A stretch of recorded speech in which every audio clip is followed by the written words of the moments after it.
our meeting, and I thought with it being Thanksgiving week that it was going to be really, I envisioned 10 people here today. Because you know how many people are traveling, how many people, you know, got things going on with Thanksgiving. So anyway, thanks for coming, because as you know, the fourth quarter sets up the first quarter. Finale, tell me what you told me the other day, because it was good. Something about 2019 starts October 1st, 2018. Wait, this is really good, guys. All right, listen up. Because as you guys, you know, Frank used to own like 4 franchises in Colorado Springs. So here, hey, listen, we started. All right, maybe not. Tough to control you guys. All right, Frank, stand up. Nice and loud. Something about November. Now we always just tell everybody the first quarter of 2019 starts October 1st of 2018. So what you're doing now is going to affect your first quarter. So you got to go. I mean, you got to keep your eye on the ball. So even though it's a great time to be festive and everything, you know, concentrate on. Yeah, so to keep coming. All right. So birthday Friday will be November 30th at the main building. Don't forget.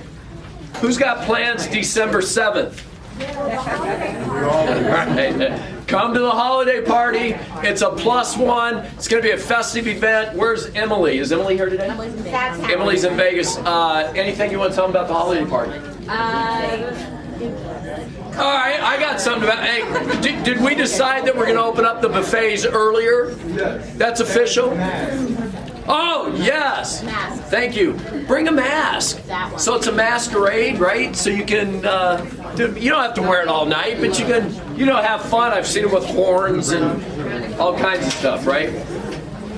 There's a CE class right after this at 10:30. Even though you didn't sign up, there's room. It's on, what's the class on? NAR Code of Ethics. Hey, listen, if you haven't taken the NAR Code of Ethics, this may be your last chance. And if you don't have it by the end of the year, you can't do real estate January 1st.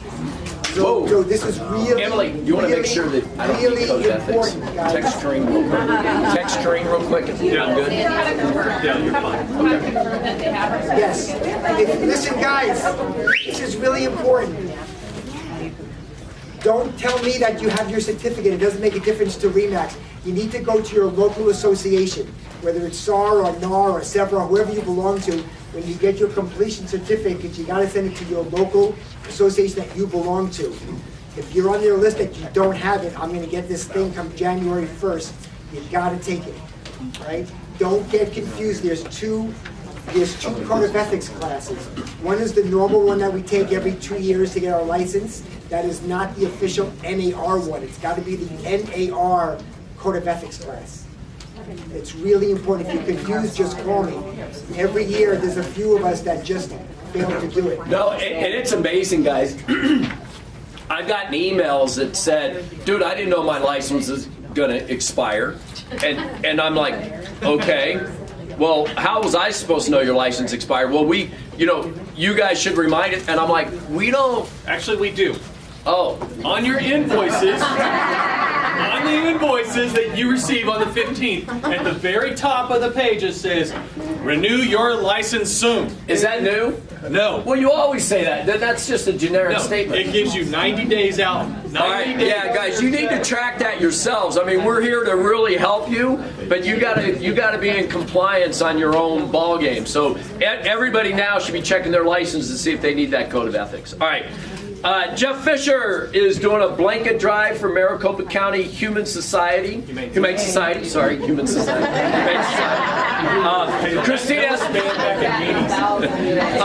Christina Espinoza is doing a toy drive for the Center of Cancer and Blood Disorders. Those are both going to be, I believe, in the lobby. They are.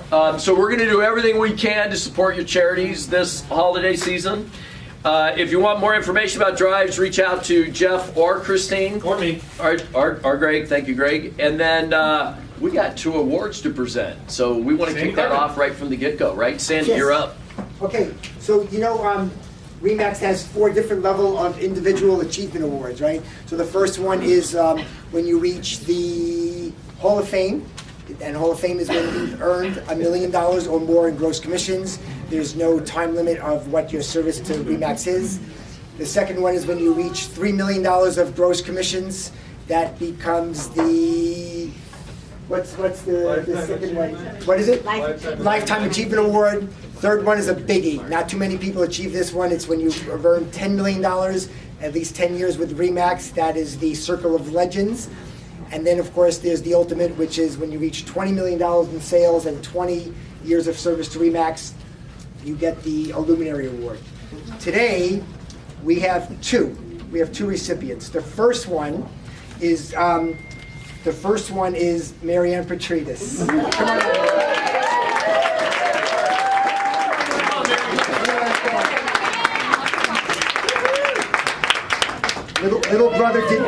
Little brother didn't want to do this, so I'm doing it. Marianne took not a long time to reach the Hall of Fame award. So there's a letter, there's a certificate, there's a pin, and more importantly, hopefully there's money in your bank. There's not. Congratulations. So See, that's where the mean part starts. I knew it was coming. Congratulations, Mary. Thank you. All right, then we have the second award. So this is the award for Circle of Legends. So this is a big deal. This comes with a lamp. Have you received it yet? Right here. No. It's right here. Oh, it is. Bring it over. Oh my gosh, I didn't even see it. I thought it was a Ryan, you lamp. need to carry this. So guys, this I did. It's a disco ball. All right, now I want you guys a disco ball. So I want you guys just think about this for a second. This is first of all 10 years. So that's the first hump. 10 years in the business, which isn't even the major hump. Then it's 10 million in gross commission income.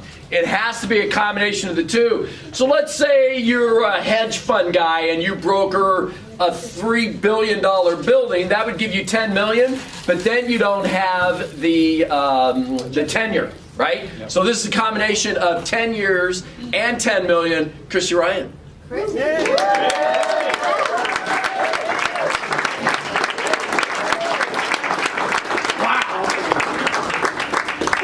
Congratulations.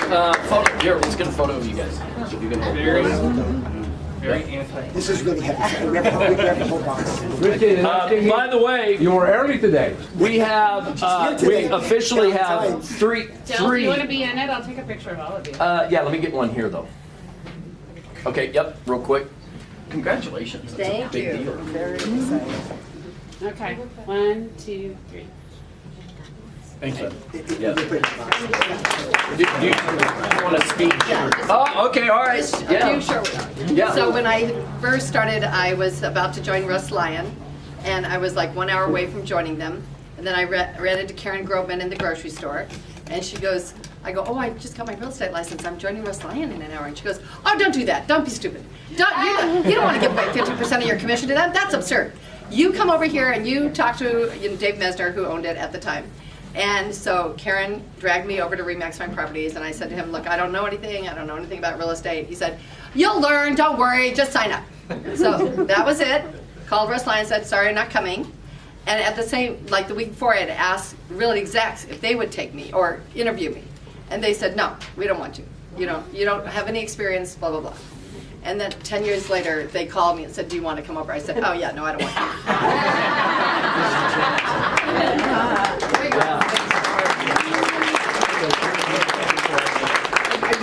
Just one more acknowledgement. One more acknowledgement. Today is my friend and yours, Heidi's birthday.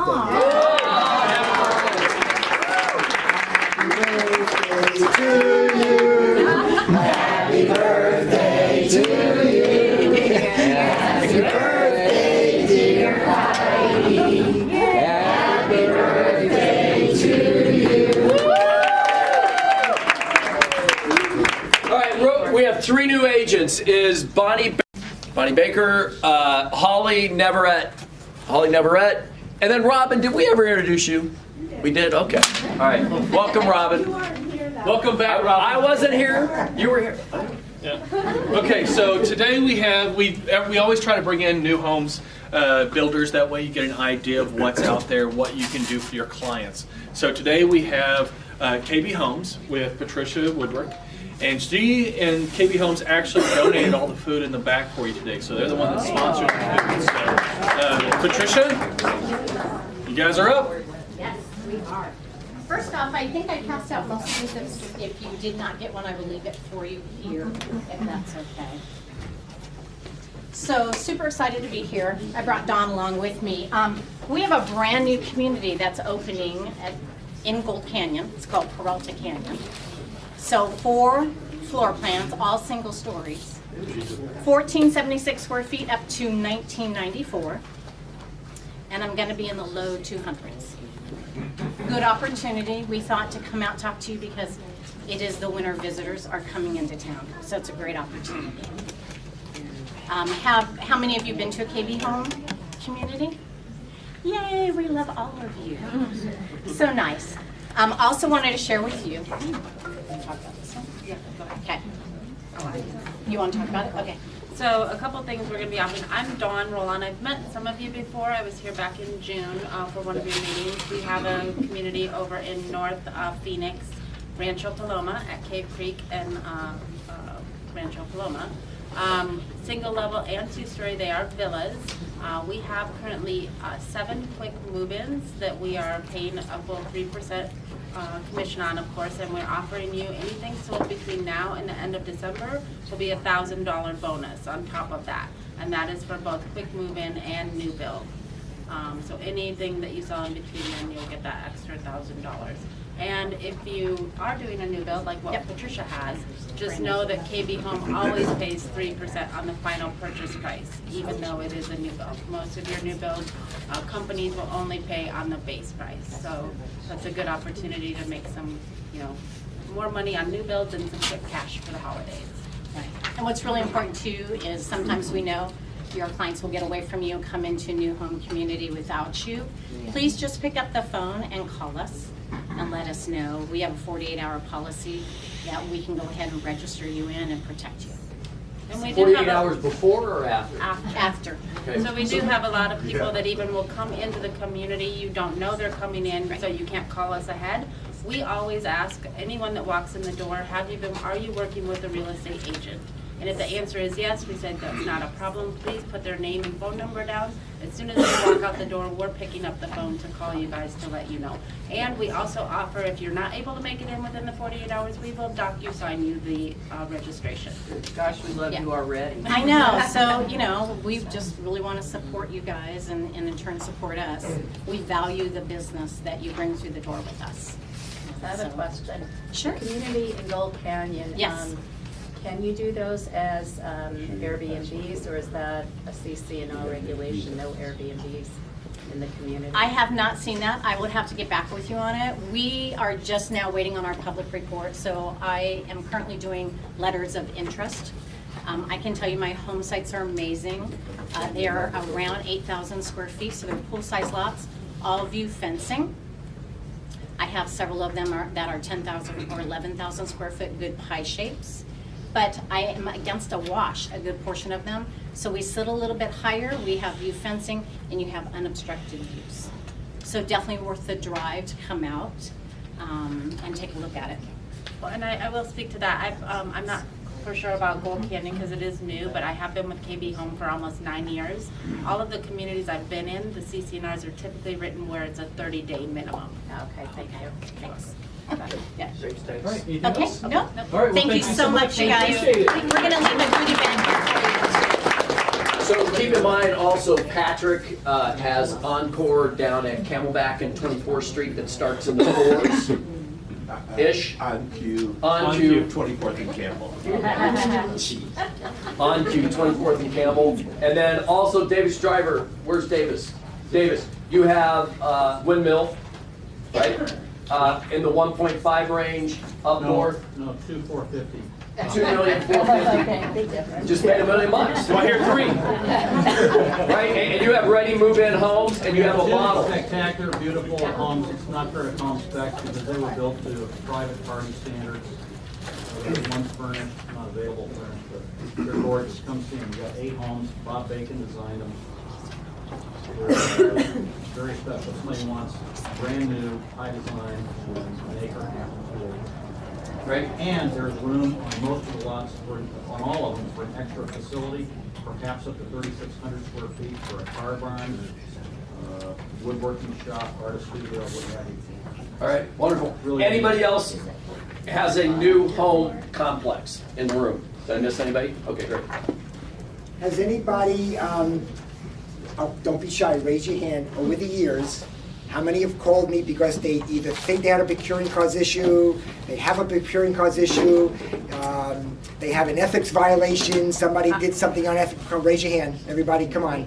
Come on, everybody's got to raise it. Everybody's asked me over the years, right? Okay. Today's guest speaker is Carol Ridley. And I will tell you, for those that have been through an arbitration or mediation, or I've been with you through the process, Carol is the administrator for Arizona Association of Realtors. She's really our advocate for this whole process. And without Carol's guidance for me, we wouldn't have gotten through the arbitrations and mediations. It's really a spectacular program. And Carol's going to talk a little bit more about the process. Carol's not going to get into, is it a procuring cause issue or is this an ethics violation? That's really not her area as much as guiding the process and educating us when we go through the process. Keep in mind 2 things. ADRE is different from AAR, right? So when Commissioner Lowe spoke to us last week, they're governed by statute that if they get a consumer complaint, because they're a consumer advocate, if ADRE gets a consumer complaint, they must investigate that. They have to. AAR is our association. It's a much better process when we get a complaint or an issue or a violation of some sort when it stays within our association, because it's our peers that we go before, whether we mediate or arbitrate. And it's a much simpler process, it's a much easier process. I think it's a much more fair process because it's within our association, especially with the Code of Ethics, where ADRE, they're not here today. They're not our friend. They're a consumer advocates. They are not a real estate advocate. As much as they're a great program for us, but AAR is our friend. So, here today, Carol Ridley is to talk to us about the mediation arbitration process. So, thank you, Carol. Thanks for having me, Sandy. I just want to ask, is anyone here a member of SEPRAR as their primary association? Things are a little bit different, but everything is basically the same. So arbitration is a commission dispute. It's not just procuring cause. Sometimes it's a referral fee issue, but predominantly it's procuring cause. So one of the things we have is mediation of a business dispute. Mediation is our preferred method to resolve a dispute, as well as NAR. The reason being, in mediation, parties determine the outcome. And there's 2 ways to go through mediation when there's a commission dispute. It's voluntary. That means it's the first method you try to resolve the dispute. There's no filing fee, there's no request to arbitrate, and there's limited policies and procedures. One of the best things is a mediator is a neutral person who tries to help everyone have a discussion as to why they're in this position and how can you resolve it. It's not about finding fault. As you may find out one day in a transaction, procuring cause is rarely 2 agents doing something intentionally to hurt one another. It's usually a savvy buyer who knows how to work the system. And then we have mandatory arbitration. That means somebody's filed the formal request to arbitrate, which then has a lot of policies and procedures that must follow. So if the request is filed, it has to go through our grievance committee, and if they say forward it, we have to go forward with our mediation first. And the only way we can bypass that and go directly to a hearing is if both parties agree to be released from the mediation. I also want to mention broker disputes. You can't file on your own. You need your broker's permission. So there's something, if you Google it, it's called arbitration guidelines. If you think you have a commission issue related to procuring cause, you might want to look at that, because it's what the hearing panels are educated on to listen to when they're hearing the testimony of the parties. And that will help them make a decision. And you have a right to that. It's available online on NAR, on our website, probably hundreds of other websites that are realtor associations. Mandatory arbitration is typical of a procuring cause dispute. That means two brokers who belong to the same MLS have a dispute and they can't resolve it on their own, so they want to come to us to work that out. When I said you need broker's permission, disputes are typically between the agents, but the agents need their broker to come in. And then we can have a mandatory dispute when there's a dispute between a realtor and a client arising out of an agency relationship. Typically, it's the client complaining that the realtor promised them something and didn't deliver it, something tangible. I like to use the example of an appliance that was there when they signed the offer, but it wasn't there when they took possession, and the realtor says, oh, I'll throw it in, and they don't. The public can file for arbitration as long as they agree to our process and outcome. Now we have voluntary arbitration, and by the way, you don't know these things until it goes through our grievance committee, which is which. In-house disputes. If brokers find that they can't get their two agents to agree on something, and it's a commission dispute for the same commission, for instance, both are saying they convinced the buyer to purchase, they can say that that has to be disputed through our process. If there's a dispute with a non-broker, a non-realtor broker, it's voluntary. If there's a dispute between a realtor and a customer, if the realtor created the relationship between a customer and a client, the only way I can think to describe that is if the realtor helped the buyer and the seller to agree to something and it doesn't pan out, and they were they scribed the terms of the agreement, that would be voluntary. So if we get a voluntary arbitration, it's up to staff to try to convince the non-member to participate. And the biggest win is that the realtor community who deals with real estate will be making the decision. Let's go this way. Oops. So here are some myths that prevent people from filing requests to arbitrate. They're thinking that a realtor is obligated to ask the buyer if they're working with another agent. Agency has nothing to do with procuring cause. The realtor who introduced the showing of the property won't continue to work with the buyer if the buyer is working with another agent.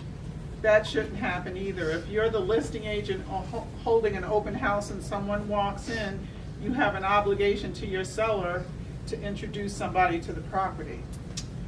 And if that person has you write the contract, there's an issue that you have to take to your broker. Yes? So this is interesting, right? Because I got 2 texts over the weekend that a buyer's agent was out of town and wanted me to open up a vacant house for a rental, right? Very odd change. So I text back and say, well, do you have a partner? Did you leave your business in somebody's hands? Like, you know, because I'm in the middle of stuff too, right? So what would be the scenario of that? I mean, this is a cooperating agent and working with an agent that wants me to open a house for them. Not an open house, but wants me to physically drive 20, 25 minutes, open the house, show it to their buyer, lock the house back up, and then turn them back away. It's very interesting because I can't tell you what the outcome would be other than there is a basis for a dispute. So one of the things is, you know, commissions or rights to commissions need to be communicated before the offer is even submitted. I think that's Article 3. And so you need to get that out of the way. You know, if I open the door, then I want, you know, I want this. Otherwise, can we make another appointment? would be what I would say. Okay, just want to throw it out there. It's fascinating. Thank you. Is item number 1 a standalone proposition, or should there be an and between 1 and 2? Must we ask if they're working with an agent, or do we not have to ask? Article 16, let's see, there's some terminology for Article 16. Oh, you got the book. Yeah. Let's see if I can find the reference. While you do that, David, I'll answer in a different way. So I will tell you from my perspective, when I argue a case on either side, it's really helpful that you ask. Because if you ask the question and the buyers, like Carol said, buyers put us in bad situations. It's not necessarily the realtors that put each other. If you're doing an open house and you ask that question and that buyer says no, then you've done your job and you have no reason to believe there is. The buyer says yes, that takes on a whole series of issues, because maybe then you've been put on notice. And so what Carol says is right, it's not the end all.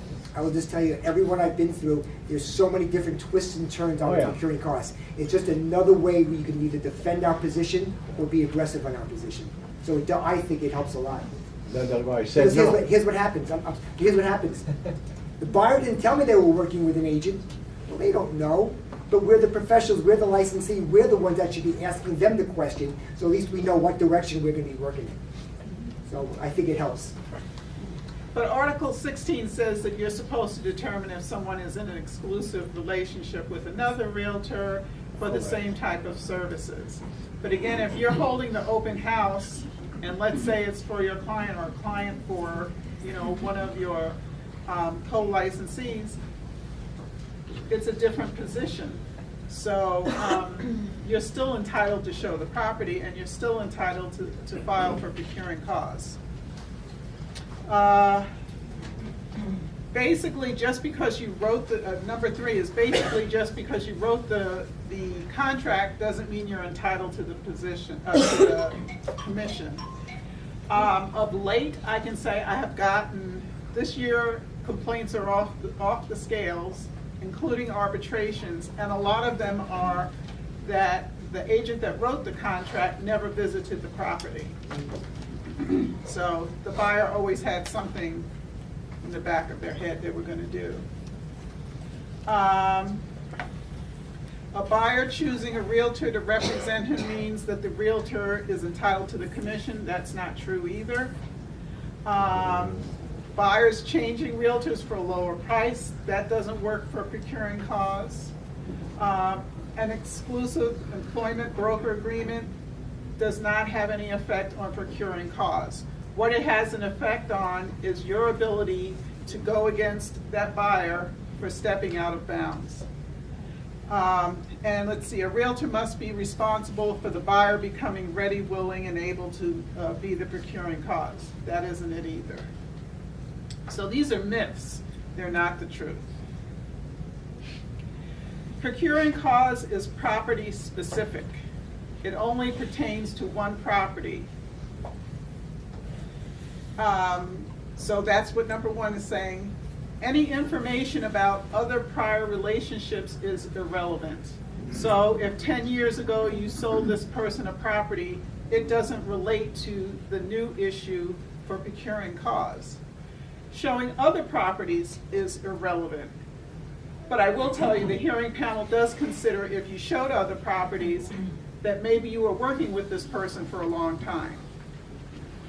Another important consideration you probably won't find in writing anywhere is that procuring cause is often determined at the time of the introduction, not when the offer is written.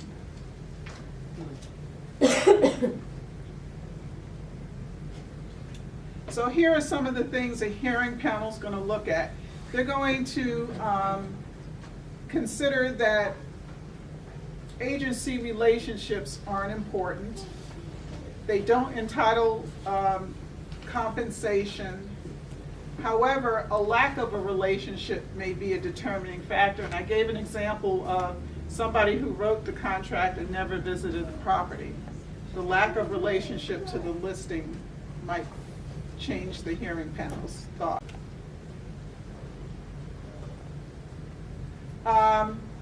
They will look and consider agreements. Was the agreement exclusive? Is it in writing? Was it in effect? And what were the conditions of the agreements? Compensation. Was an offer of compensation made? How was it communicated, and what were the conditions of the agreement met? I will say, and I'm sure you all have had instances where you've had to negotiate a part of the commission to help the transaction close, which is generally after an offer is written. That information should be communicated to your broker so that your broker is aware in case anything happens, but it needs to be put in writing to protect yourself. So the hearing panel is considering who's the listing broker, who's the cooperating broker. An important thing, was a broker also a principal in the transaction? In other words, were you working with your own transaction? How did that transaction funnel through the brokerage? Some brokers say that they don't have to, some say they do. That's important for a hearing panel. And was there a prior relationship between the purchaser and the broker? They'll consider that. Introduction. Offer doesn't have to be written. They want to know who introduced the person to the property. Was it the first introduction that convinced the buyer to purchase?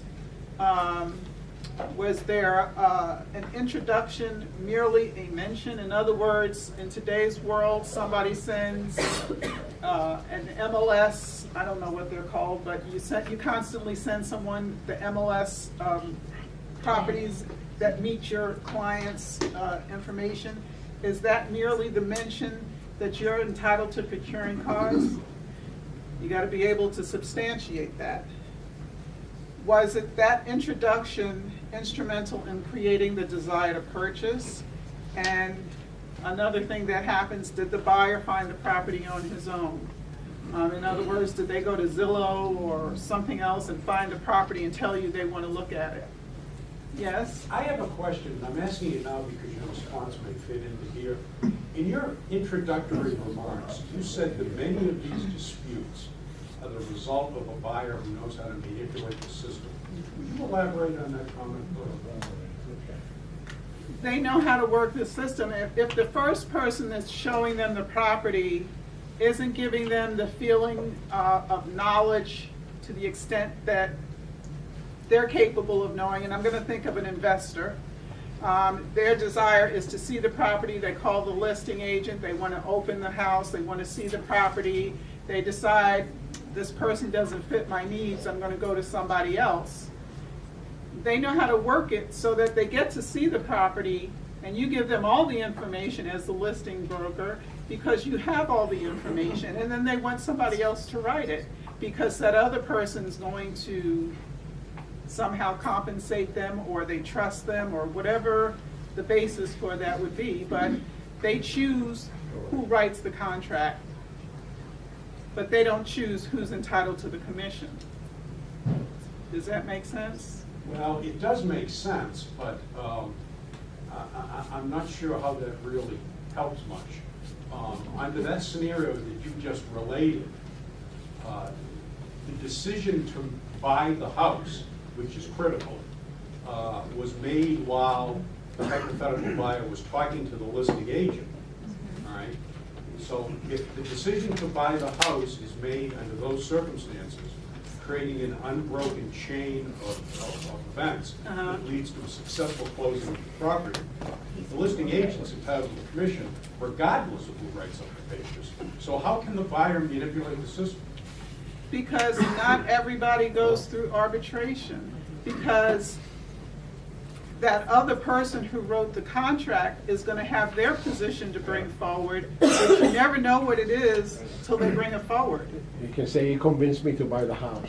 Yes, he could say, I Done sent deal. him MLS printouts, we were working together for 5 years, I knew he wanted this neighborhood, blah, blah, blah, blah, blah. And being the state that we are, that we have a lot of people that are, I don't want to say snowbirds, but investors and people that come in, you know, this is their second home community, a lot of things happen. Brian, you know what happens a lot, I hear, from my perspective, in your scenario? A buyer will go to Carol, who's the listing agent, does the open house, and ask Carol for all the information. And then when they get it, they're gonna go to their brother-in-law, who's their realtor, and say, you know, what's the word, what's the two words, abandonment or estrangement. I didn't get the feeling that she knew what she was doing. She didn't really answer my question. She said something that was kind of off color, I was insulted. I would never work with Carol. So I'm telling you, there's ways if they know what they're doing, there's ways they're gonna manipulate the system. Well, the ultimate manipulation, and is very unfortunate, is that all the person has to do is to lie as to when they made the decision to buy the house. And that's Joe's point. I mean, it's. That's why you don't want to arbitrate, you want to mediate. Because in an arbitration, you have to prove your case. In a mediation, you do not have to prove your case. The discussion is, we're here, nobody wants to be there, and how do we resolve it so that we can both go on and do our work? Well, but in either situation, what you want is truth testimony. My point is that if the ultimate witness is going to make the decision as to when they decided to buy the house and which agent is responsible for that decision, that's the procuring cause. If the person lies about that, then, I mean, there's no case. There's nothing to produce. So maybe in your procedures, what you should do is to put people under oath. The members are under oath, not the public. The public is not a part. In arbitration, you are. Do you guys know what the difference is? Let's go back a little bit. In mediation, it's a very informal process, right? There's going to be you and me and the other person, their broker, and a mediator. The mediator is just one of our peers. They're trained to do this. Their sole objective is to find a settlement. Yeah. You're asking for $20,000. What are you going to offer me? I'm offering you nothing because you didn't do anything. So now the difference is $20,000. All the mediator's trying to do is everybody tell the story, let's have a conversation. Is there a settlement in this room? Is it $5,000? Is it $10,000? Is it something? That mediation could last 5 minutes, could last 5 hours. At some point, if the mediator feels there is no compromise, there is no settlement, then you go to arbitration. That's a much more formal process. Everybody is sworn in. There's a stenographer. There's a 5-member panel. It's very formal. That is either you win it all or you lose it all. When the final decision is made, they are not going to say, Brian, we think you were 80% right, therefore you're getting 80% of the commission. Either you win it all or you lose it all, and that's the difference. So I'm sorry, but here's what I think is really unfair, and those who I've defended. When we think we have an open shut, a case that is just so right, and we defend it, and it's a $30,000 commission, here's the problem where I think the process is unfair. The guy that's going after us, he has to put up $500. Correct. Right? Then we are defending it, have to put up $500. The prevailing party gets their money back. So if you're a gambler, the guy's putting up, Helene Cass is not here, is she? We had one of my first cases. This guy put up $500 to win $30,000. I take that bet all day long. And if they lost, it was just $500. But if they won, they got $30,000. That's the process. The other part of arbitration and mediation is you leave mediation knowing the outcome that day. Arbitration, you do not. And you don't get an explanation why the panel decided the way they did. If I took a poll of all the brokers who have participated in arbitration, they will tell you the cases that were the slam dunk, they were going to win, they lost. The cases that they won, they didn't think they had, a chance and blah, blah, blah to win. So you really are putting it in somebody else's hands to decide if you go to arbitration. You no longer decide, you don't get a reason why they made their decision. You get a piece of paper saying you prevail or you don't prevail. Carol, question, and Sandy, this goes to you too, because I was at 12 years on professional standards at my former board. We hear arbitration cases, and we heard this exact same case that you're talking about, and split awards was not uncommon. So I don't believe that. We don't split. We've been trained by NAR It is the absolute last possible decision to make.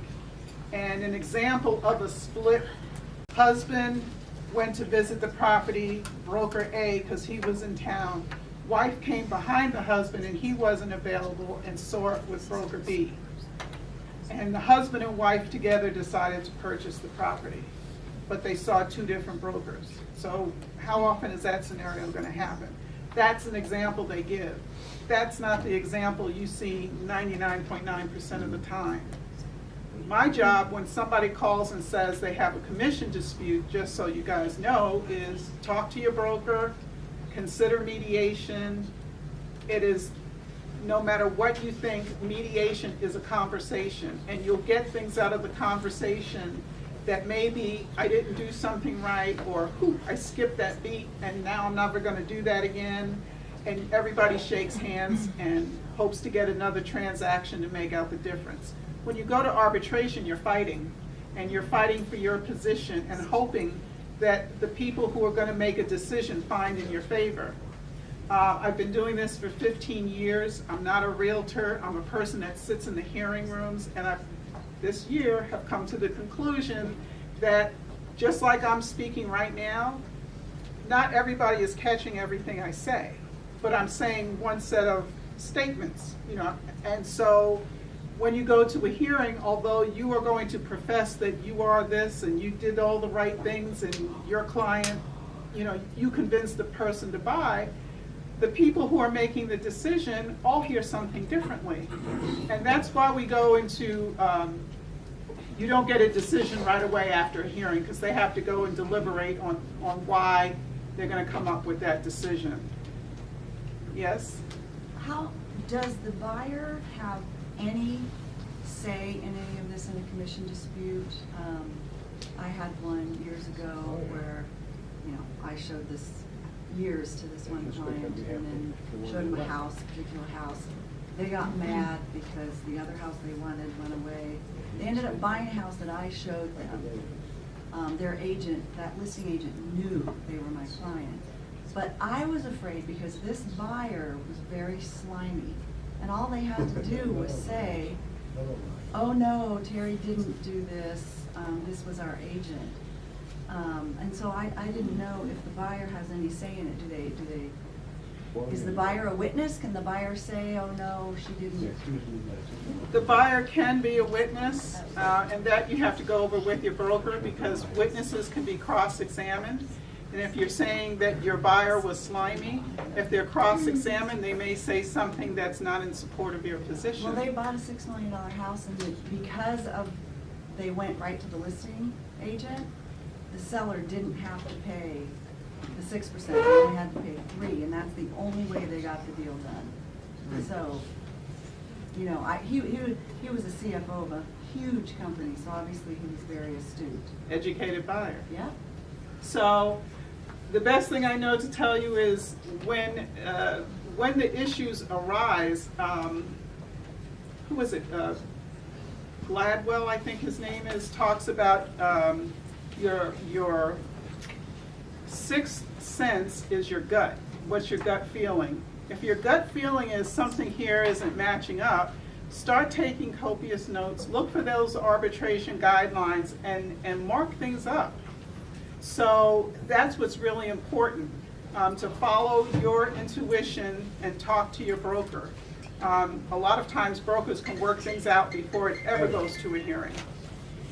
What if you show a house to somebody after you've been showing and showing? I'm asking this for a friend, but you're showing and showing for a year, and you show them this house, you write an offer on it, it doesn't come together, and then all of a sudden they go directly to the seller. Seller doesn't use their agent. They don't use their buyer agent. They do the deal, but you had an offer that you had written and you showed them that house. Okay, so there's no longer agents involved in the transaction. Can you do this? Can you go to mediation if there's no agents involved? Who are you going to mediate with? Because that's what I mean. This is a member dispute.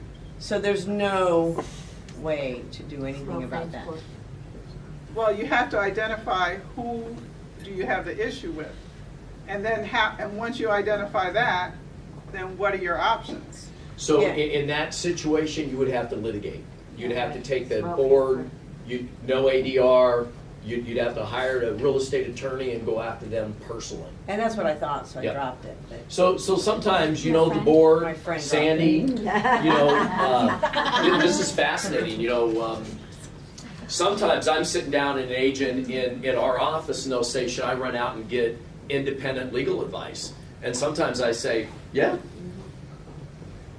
For arbitrations, you are entitled to have an attorney.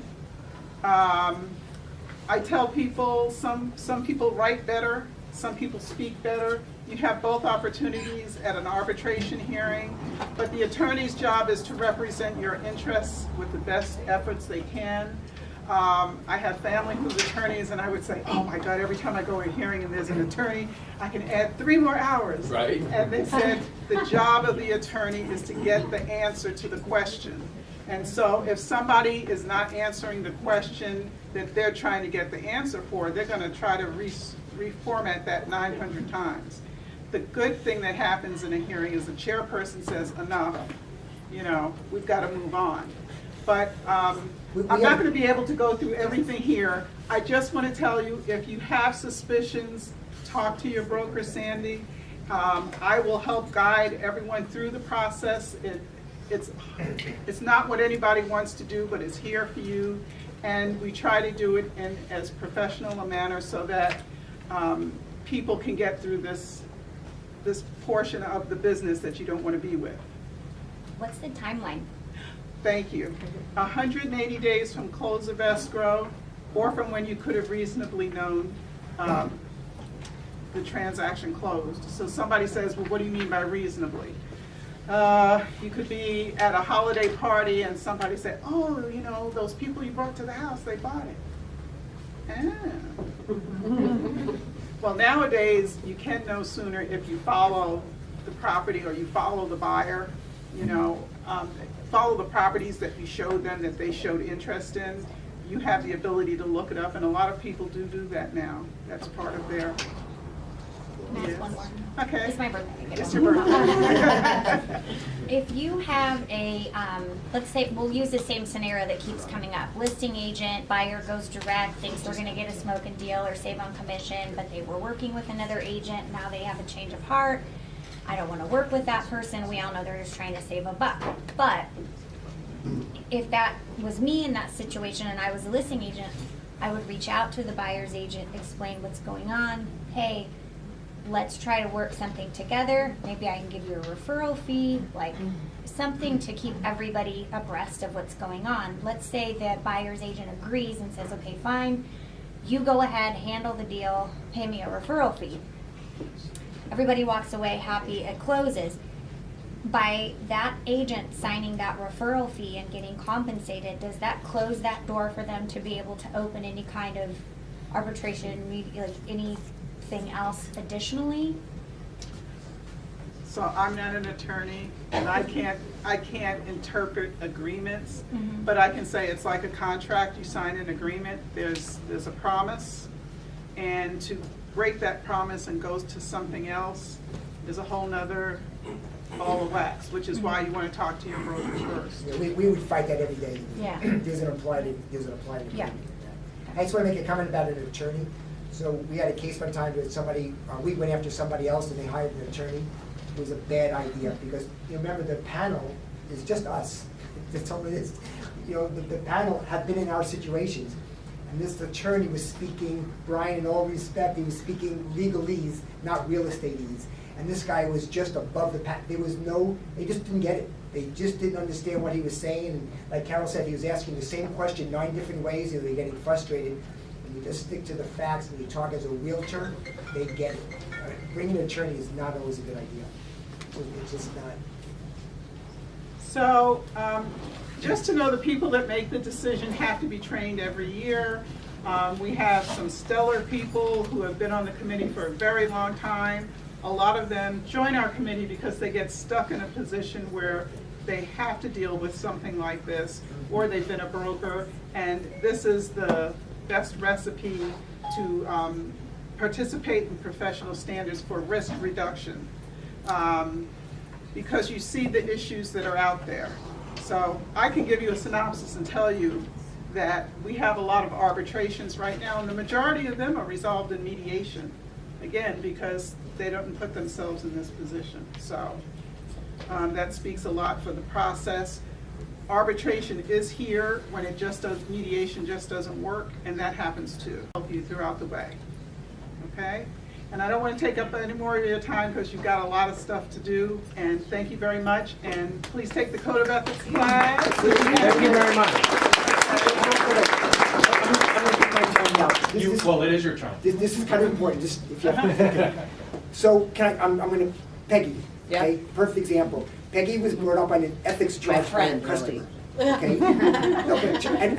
And rewind had nothing to do with what Peggy did wrong. But ethics has nothing to do with money. Procuring cause has to do with money between agents. Ethics has nothing to do with this. So this lady was going after Peggy for an ethics violation, whatever it was, and wanted money. So we're sitting there in this mediation, and when we told this lady, you have to understand, if the principal wins and they find Peggy guilty or wrongdoing or in violation of code of ethics, Peggy may get fined. May get fined a letter, a slap on the wrist, $500, $5,000. Maybe she loses her license at the ultimate, right? But the person that made the complaint gets nothing, and their face just dropped. Dropped. They didn't realize it. Ethics has nothing to do with money. Okay? Don Matheson, we went to an ethics case. We made a code of ethics violation with somebody.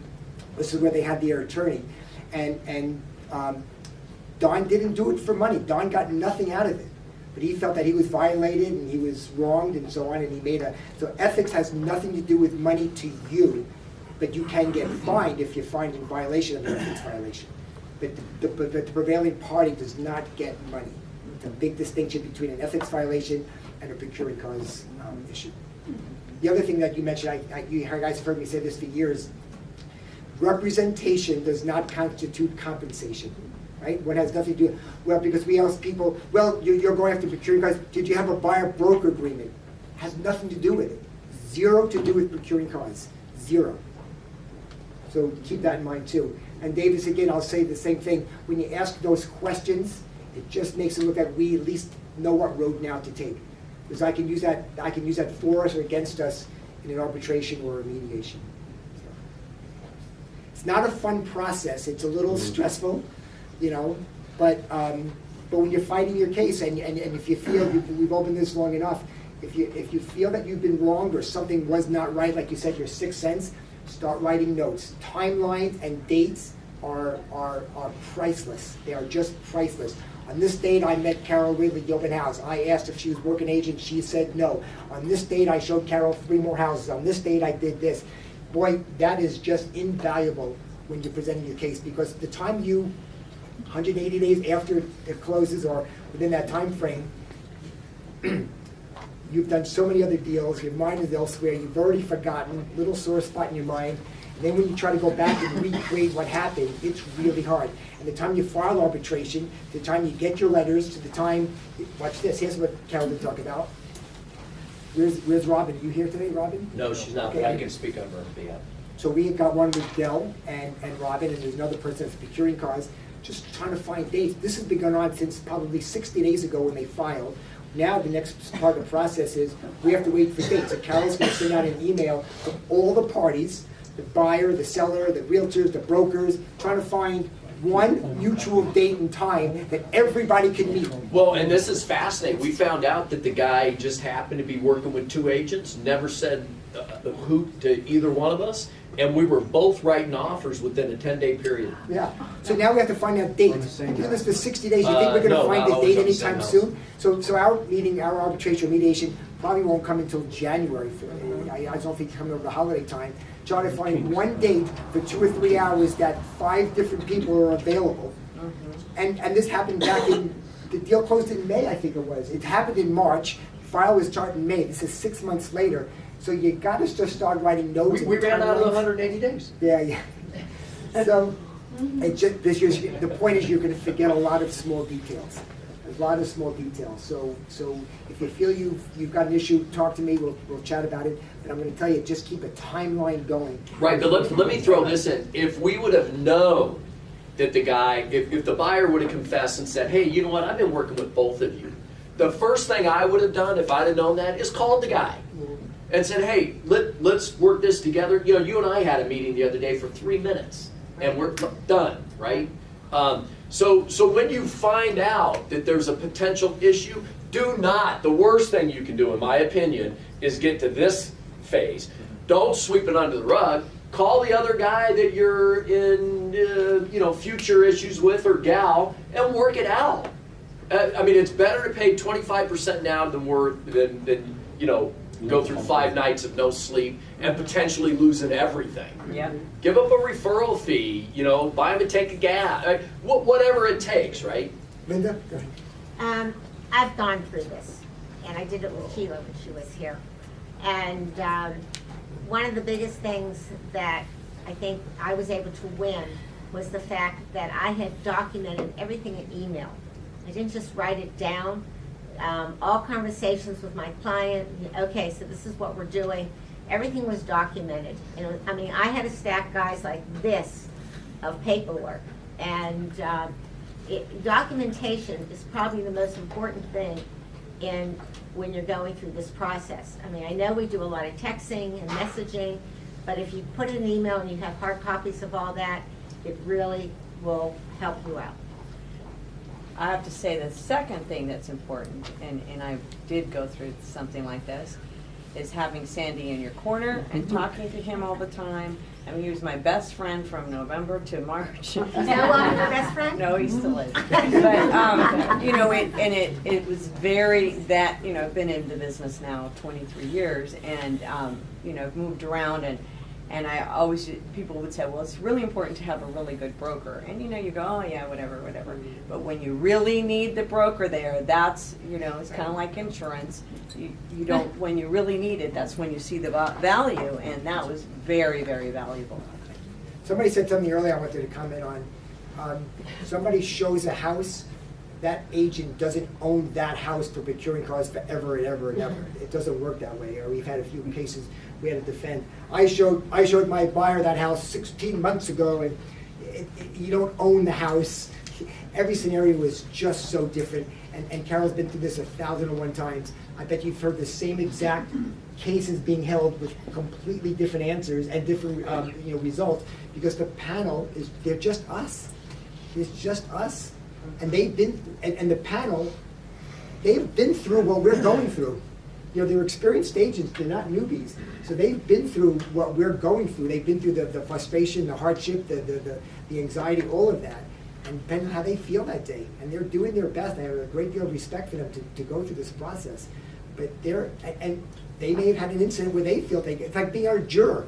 We're all prejudiced in some manner. We all have our beliefs, so it comes into play. So, did you have your hand up, Brian? Did you? Oh, I'm sorry.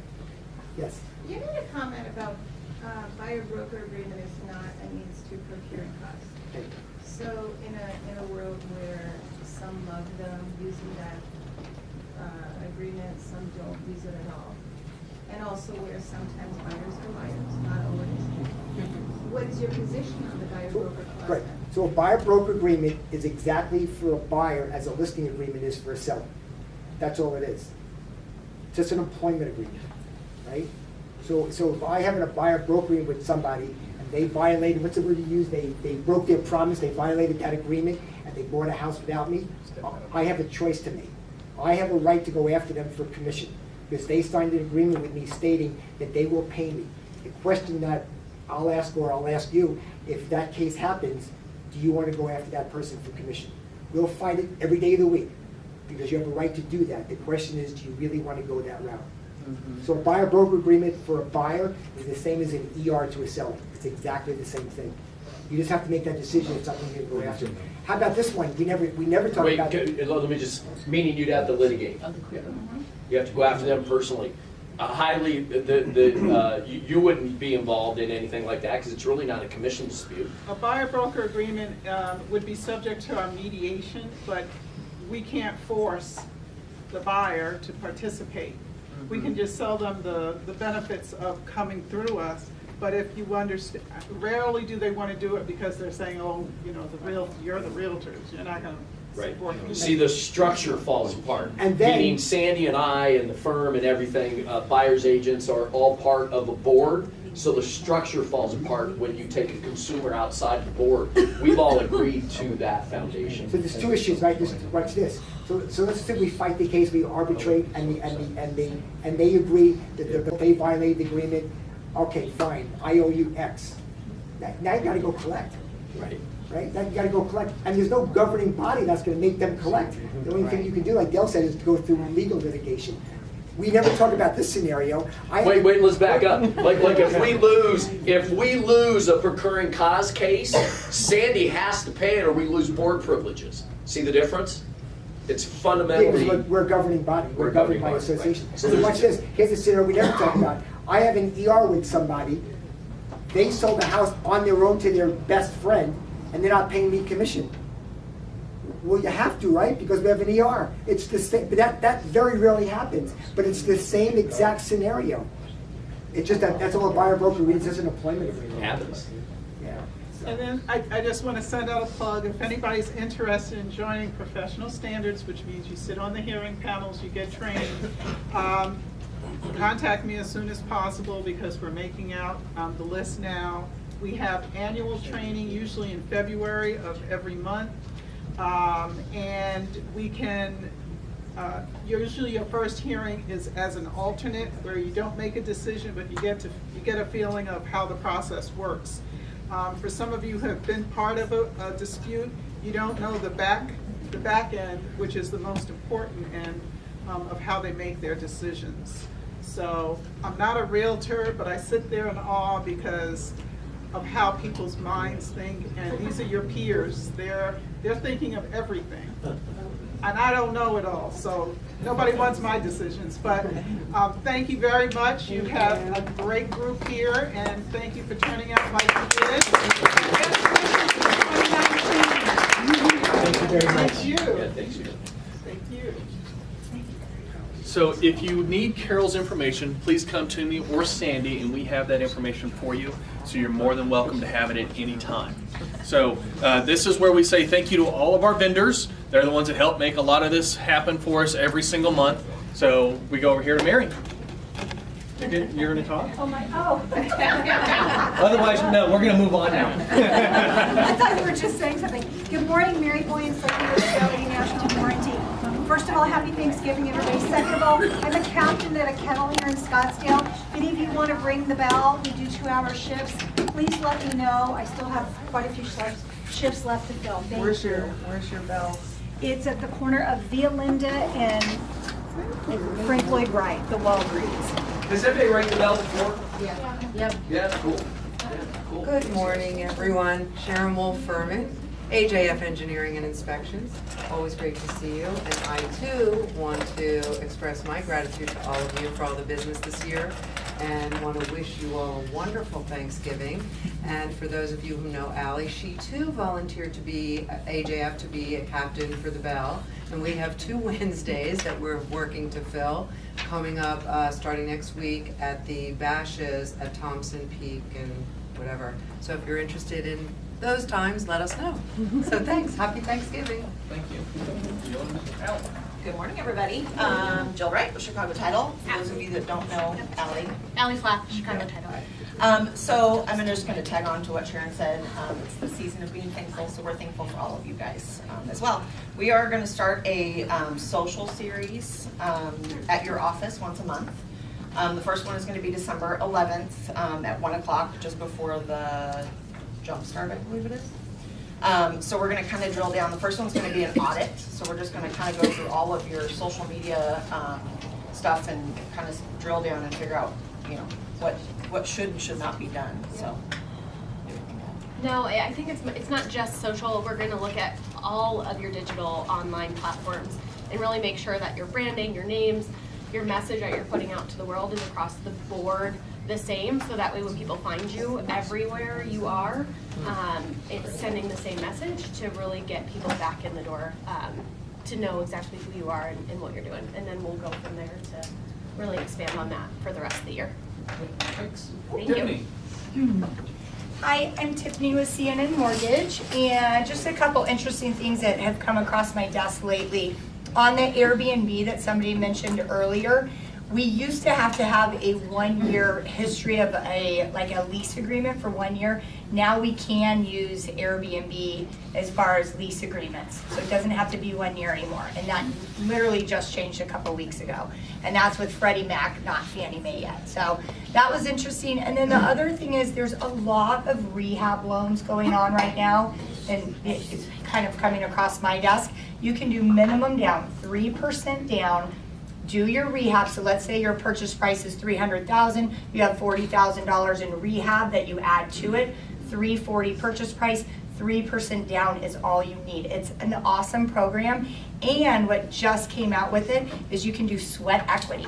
So I don't know if you guys remember back in the day, you used to be able to do sweat equity. Haven't been able to do it for years and years. Now it's back. So that 3% down, part of that, you can work with the general contractor, do a little legwork, and it goes towards down payment. Super cool stuff coming out. So call me if you need anything. Thank you. Dan. I'm Deanne with Azine Realty Media. We have a lot of going on right now. We are rolling out a video program. So this is our drone video, interior video, plus you get 5 drone stills for $299. So it's a huge discount considering our competitors in the market. We're also blowing out Matterport. So the market value, going rate for a Matterport is 10 cents a square foot. For a 2,000 square foot house, that's $200. Azine's doing it for 100. So that's 50% off. That's 5 cents a square foot. It's not going to last forever. So get in there. Give it a try. This is a really good product, especially if it's a second home area like Carefree Cape Creek, where you have out-of-state buyers. It's great for people to look at, to actually take a virtual walk through the home. If you haven't seen it, you've got to see it. It's really amazing. And thanks so much for your support. You guys are my #1 broker, and I really appreciate all of you. Ben. Ben Tobias, Fairway Mortgage. Thank you for all that we've worked with this year. Hope everyone has a good Thanksgiving. We've talked about last month and obviously this month, planning ahead for 2019. We sit down a lot of agents, just business planning, trying to see ways that we can help you grow your business. We'd love to continually do so with you guys, so please keep us in mind. We'll continue to reach out to you guys to set up appointments if you guys are willing to sit down with us and talk about things that you want to do for 2019. Thank you. Sorry, Ben. Julia Walker, Fairway Mortgage as well. I wanted to let you guys know our home scouting app that we've recently upgraded. A lot of you guys are using it. It gives our clients direct access to the MLS. It keeps them off of Zillow, where when they're doing a live search, they're only seeing your face. It allows you to see all the searches that they're saving as their favorites. And what we have found that it benefits you guys most is the client that's not ready to buy right now, ready to buy in 3 or 6 months, and maybe you stop following up with them, and then all of a sudden you start seeing their activity pick up, and it gives you an opportunity to re-engage with them and not lose them to Zillow, because they're looking at the app that gives them direct access, and you can see all the activity that they're doing. So come over and talk to me if you'd like. It's a free app to you, and it's very, very easy to share with your clients. Thank you. All right, we have a new vendor with us. It's Dennis Nobley with Horizon Inspection Services. So he is, of course, by the name, he's an inspector. So Dennis is one of our new vendors. So hi, everybody. Appreciate the opportunity to join your group, and looking forward to meeting all of you. Please take the time to call me. Let's talk about how I do inspections. This is Bev Mayer. She's a marketing director for me and our company. New inspector, that's kind of scary, right? That's the scariest time in the process for most of you probably is, oh my gosh, we got to go through the inspection, right? What's going to happen? So my whole business is built on providing a good inspection experience for your clients and for you.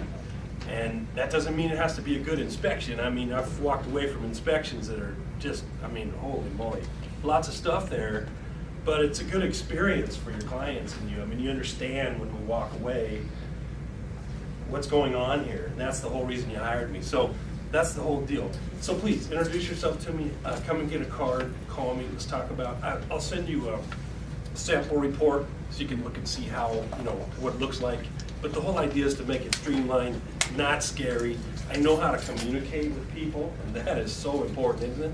You've all seen inspectors that don't know how to communicate, and that's really the biggest part of it. So anyway, people do business with other people they know, they like, and they trust. You don't know me, so I'm going to be around. Hopefully we'll get to know each other. You'll find out that you will like me. You will. I'm a nice guy. I've done inspections for Dell before. That's going to carry a lot of weight for a little while because you don't know me. So, you know, have you done any inspections for anyone? Just yesterday I was talking to someone in your group. I've done inspections for Dell before. Okay. But anyway, and you'll find out that you can trust me. So it'll take time. But listen, I'm very grateful to be here with you. Thank you. So we're very lucky to have two great companies that are inspectors, so please use our vendors. I mean, there's a lot of them out there, but we go through and we vet everybody. So we have great inspectors on both sides, so just to kind of let everybody know.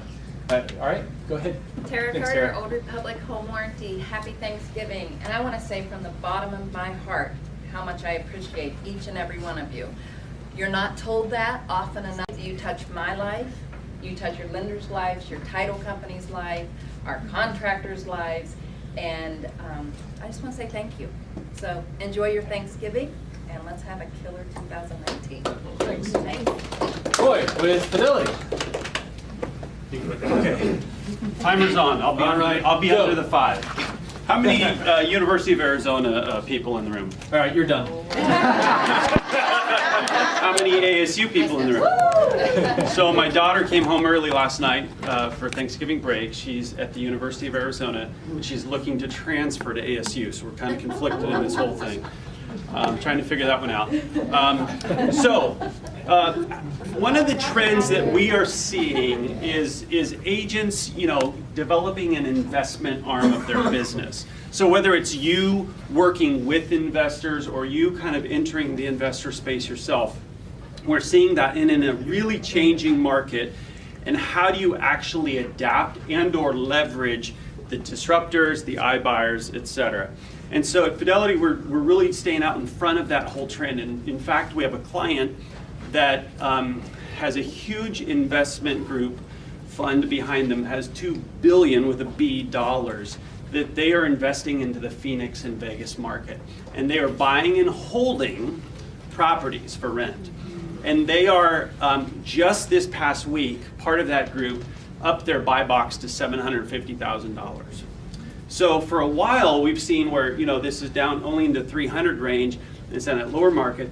There's people that are getting in the market that are putting that price, raising that price cap. And so it's just something to think about. Okay, how do you actually leverage and not get, you know, scared by what's happening, but leverage it to your advantage?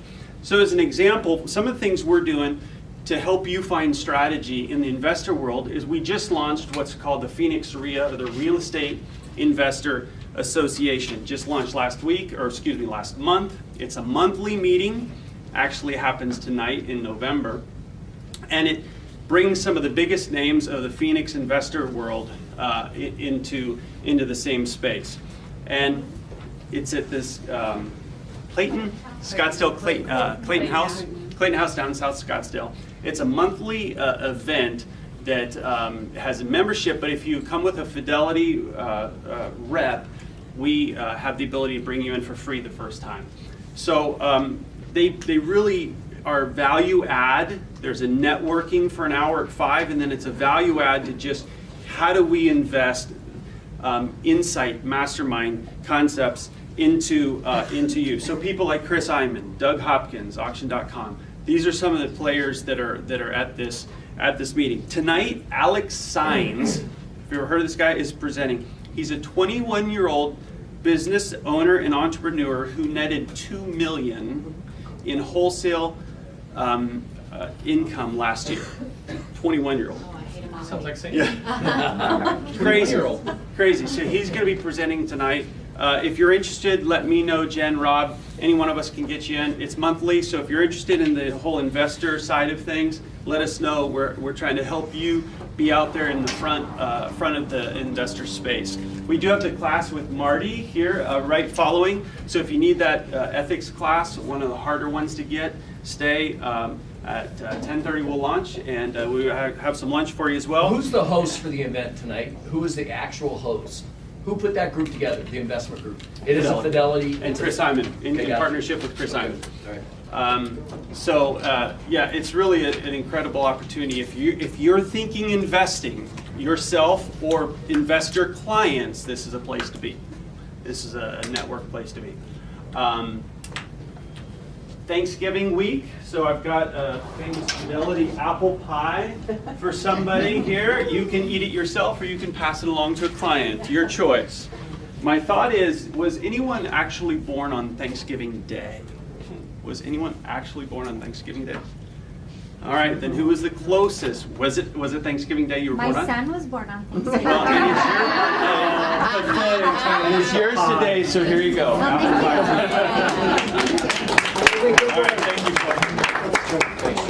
You know, got to be thinking just 5 minutes ago. Remember Dell used to give away money for like just answering questions, but you haven't given money away for a while. Oh, How much money can you give away? However, I do have money on my vehicle. How much money can we give away today? All right. Sandy, you're a part owner. This is a $5 question. Yeah, but Mike, Oh, $5? He just got cheap on you. Wait, I'll get that. All right, fine. How much? He said he had a couple hundred. How about Let me a go 20? grab some cabbage. How about a 20? Some cabbage cake. Give me the first euphemism for money. Cash. No. Moolah. You don't count. All right. Okay, so here's the first question. How much is it worth? That was $20 right here. All right, $20. This is a hard one, though. What year was the celebration that is most commonly considered to be the first Thanksgiving? Read that again. What year of celebration is considered the most commonly considered the first Thanksgiving? Hold on. 1868. What'd you say? Exactly. $20. Okay, hold on. All right, wait. Didn't you all pay All right. attention in school? Just first one that you gotta be quick. All right. Under what president did the first Thanksgiving become an annual holiday? You can't. You already won money. Say again. Under which president did Thanksgiving become an annual holiday? Woodrow Wilson. No. Wow. Herndon, Harding. All right, we'll come back to that one. 5. Don't look it up. Don't do Nope, that was done. We're not looking it back up. That one's done. In what year was the first Macy's Day Thanksgiving Day Parade? 1942. No. 1928. No, I've already paid. All right. No. All right, here's one. Ready? You should all get this. How does Macy's Thanksgiving Day Parade conclude? Santa. It's Santa. Very good. Who Santa. said that? That was $100 question. This is a really hard one. I don't know if anybody. Typical COO. I give him 100 and he gives it back. I don't know if anybody will There's get a 100 guy watches the budget. This company is in great hands. This is a hard one. All right, so What is the oldest? only 20s. What is the oldest Thanksgiving parade? What is the oldest Thanksgiving parade currently called? In other words, what was the original name of today's Thanksgiving Day parade? Macy's Thanksgiving Parade. Yeah, it's a hard one. You won't get this. It's 6 ABC Dunkin' Donuts Thanksgiving Day parade. All right. Oh, I know it. $20. Which president was the first to give a turkey a presidential pardon? Oh, it was 1800s. Kennedy. No, it's way back. It's in the 1800s. What is the question? I read that just the other day. It's in the 1800s. You and I are reading the different things. Ford. It was Obama. Woodrow Wilson. Chevy. Lincoln. Oh man. Chevy Lincoln. All right. Nobody's gonna get that? Are you gonna tell everybody? What state raises the most turkeys? Minnesota. Minnesota. That's good for nothing. Yes. How are you ever going to use that again? All right, wait. You got 2 more questions. questions. Two more questions, and then we got to move on. All right. Your 5 minutes has been long. I know, but we're having so much fun.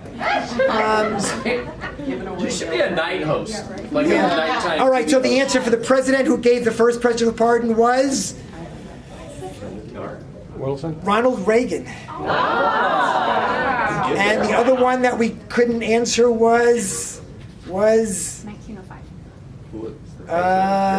the first Macy's Thanksgiving Day parade was 1924. What's that last 3 years? All right, Sandy, you got another $40 up here, you know? How long did the first Thanksgiving celebration last? 3 days. 2 days. 3 days? Who said that? Wow, look at Big Paul.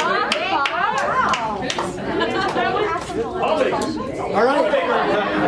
All right, one more. That's it, all I got. Wait, one more? All right, hold on, wait, I got that.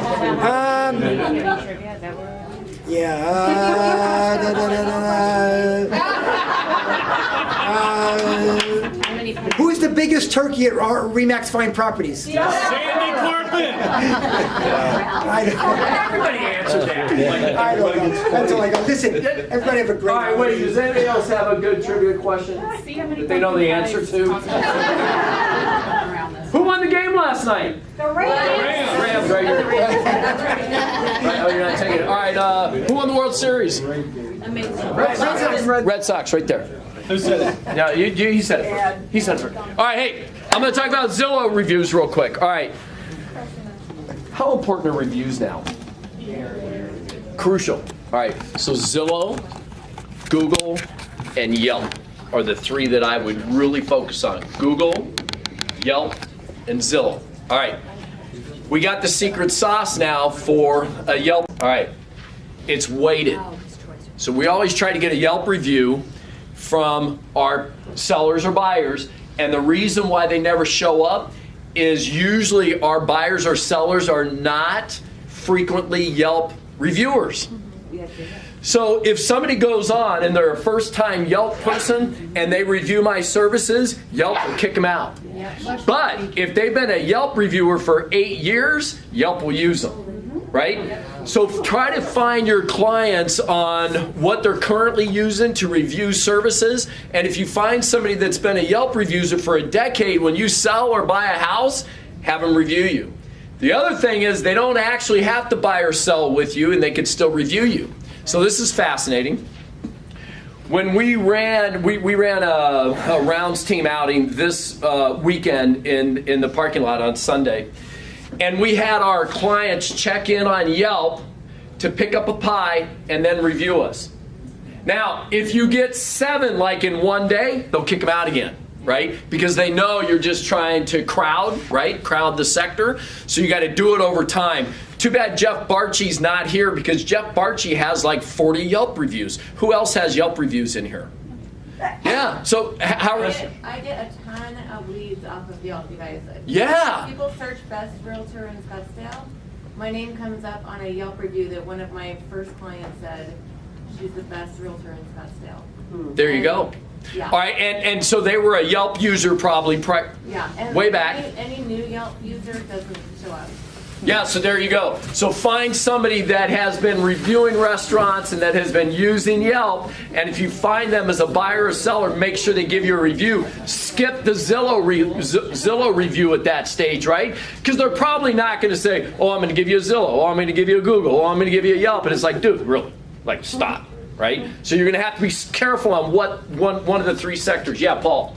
I was in a seminar a couple weeks ago, and I wrote it down, but I don't have it for memory. But has anybody used one of these apps or sites where you could ask your client to go to them, and then it blasts it out to everybody, like all the sites? Every anybody, review site? Oh. Anybody heard of anything like that? No, but I have not. Okay. All right, so hey, guys, come December 7th. It's going to be a hoot. Get a mask if you can bring one. Bring your date. Make sure you RSVP. The chow line is going to be open and wide. You don't have to wait until 7 and then we have that rush. It's going to be open immediately so you can eat when you want. 6:30. So Greg wants to make sure you get a couple drinks in you. But it's going to be more of a free flow. So make sure you guys come. We're going to be giving away a ton of prizes.